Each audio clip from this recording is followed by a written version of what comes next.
Allahumma salli wa sallim ala Sayyidina Muhammadin. Assalamualaikum warahmatullahi wabarakatuh. Alhamdulillahirabbil alamin.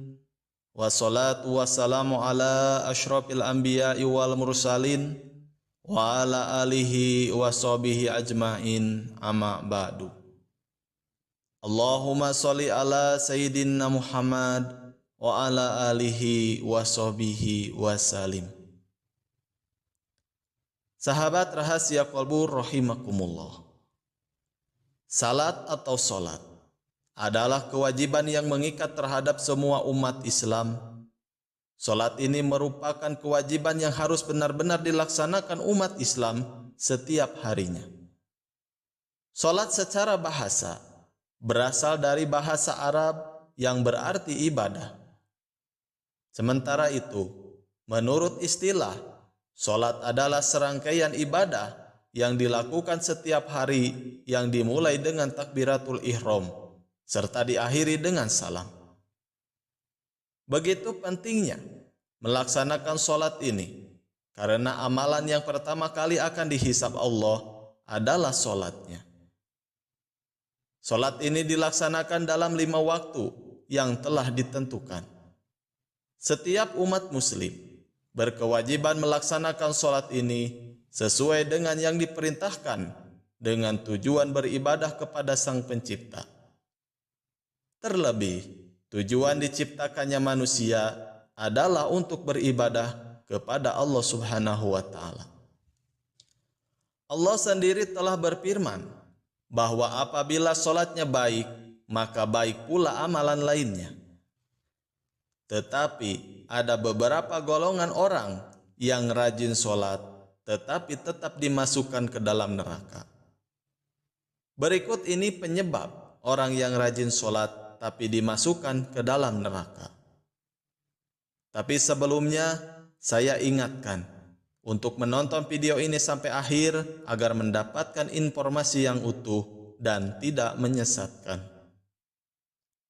Yang pertama, solat tapi percaya dukun. Dukun adalah seseorang yang dipercaya mempunyai kelebihan dibandingkan dengan manusia lainnya. Mereka menggunakan kelebihannya untuk berbagai tujuan. Sebagai seorang muslim yang taat, kita tidak diperbolehkan mempercayai dukun, karena orang yang percaya kepada dukun berarti ia telah melakukan perbuatan syirik, atau dengan kata lain, ia telah menyekutukan Allah Subhanahu wa Ta'ala. Sedangkan dosa yang paling besar dan tidak diampuni oleh Allah Subhanahu wa Ta'ala adalah dosa syirik. Jika Allah tidak mengampuni dosanya, maka tentulah sudah pasti ia akan terjerumus ke dalam api neraka. Rasulullah Shallallahu Alaihi Wasallam bersabda bahwa orang yang percaya kepada dukun dan membenarkan perkataannya, maka solatnya tidak akan diterima selama 40 hari. Yang kedua, solat tapi suka mengumpat. Mengumpat adalah perbuatan tercela yang bisa menjerumuskan kita ke dalam neraka. Walaupun kita rajin solat, tapi solat kita tidak bisa mencegah kita dari perbuatan tercela tersebut, maka Allah akan memasukkan orang seperti ini ke dalam api neraka. Dan orang-orang yang berperilaku seperti ini kelak di neraka akan memakan daging bangkai saudaranya sendiri.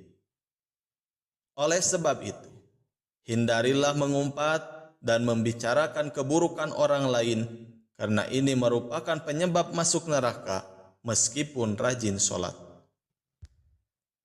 Yang ketiga, solat tapi mengabaikan anak yatim. Dalam agama Islam, perbuatan saling tolong-menolong sangat dijunjung tinggi karena merupakan perbuatan yang terpuji dan akan mendapatkan pahala yang besar. Hal ini terbukti setiap umat muslim diperintahkan untuk berzakat yang bertujuan untuk membantu orang-orang yang membutuhkan sesuai syariat Islam. Salah satu golongan orang yang berhak mendapat bantuan dari zakat kita adalah anak yatim.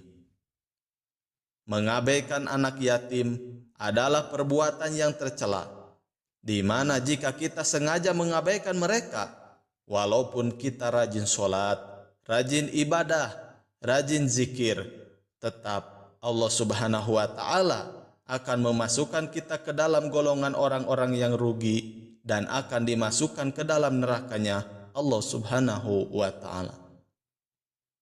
Dan hal ini menjadi salah satu penyebab orang yang rajin sholat masuk neraka. Sahabat rahasia kolbu rahimakumullah. Lalu perbuatan yang keempat adalah riya. Salah satu yang bisa menjerumuskan ahli ibadah tetap mendapatkan azab, bahkan menjadi penghuni neraka, adalah karena mereka riya dalam ibadah. Hal ini bisa terjadi karena semua amal ibadah dan juga amal soleh yang dilakukan selama ini bukan karena Allah Subhanahu wa Ta'ala, tapi karena ingin mendapatkan pujian dari manusia yang lain. Maka orang seperti ini adalah orang yang rugi dalam beribadah, sebab ibadahnya tidak akan diterima Allah Subhanahu wa Ta'ala. Seperti firman Allah, sesungguhnya orang-orang munafik itu menipu Allah, dan Allah akan membalas tipuan mereka. Dan apabila mereka berdiri untuk sholat dengan malas, mereka bermaksud riya dengan sholatnya di hadapan manusia. Dan tidaklah mereka menyebut Allah kecuali sedikit sekali. Quran Surat An-Nisa ayat 142. Oleh sebab itu, sebaik-baiknya amalan bagi kita adalah amalan yang dilaksanakan dengan ikhlas tanpa embel-embel apapun. Yang kelima, sholat tapi berdusta. Berbohong atau berdusta merupakan salah satu dosa besar dan diancam siksa yang pedih di akhirat kelak. Berbohong merupakan perbuatan tercela yang bisa membuat seseorang mendapat balasan neraka dari Allah Subhanahu wa Ta'ala. Di zaman seperti ini, kebohongan tampaknya sudah menjadi suatu kebiasaan di kalangan masyarakat. Meskipun ada orang yang rajin sholat dan suka beribadah, namun lisannya suka berdusta, maka sholat dan ibadahnya akan sia-sia, karena kebohongan itu akan menghapus amal-amalannya. Jika mereka mati tidak dalam keadaan bertaubat kepada Allah Subhanahu wa Ta'ala, mereka akan dimasukkan ke dalam neraka. Hal kecil apapun, sebuah kebohongan akan tetap dianggap sebagai dosa besar meskipun rajin sholatnya. Wallahu a'lam bishawab. Itulah 5 golongan orang-orang yang rajin sholat tapi dimasukkan ke dalam neraka. Semoga kita dijauhkan dari perbuatan tersebut dan selalu mendapat perlindungan dari Allah Subhanahu wa Ta'ala. Amin ya Allah ya Rabbal Alamin. Semoga apa yang telah kami sampaikan dalam video ini dapat bermanfaat bagi kita semua. Amin ya Allah ya Rabbal Alamin. Sekian pembahasan kali ini. Wabillahi taufiq wal hidayah. Wassalamualaikum warahmatullahi wabarakatuh. Allahumma salli wa sallim ala Sayyidina Muhammadin alladhi ja'ana bil haqqil mubin wa arsaltahu rahmatan lil alamin. Allahumma salli wa sallim ala Sayyidina Muhammadin alladhi ja'ana bil haqqil mubin wa arsaltahu رحمة للعالمين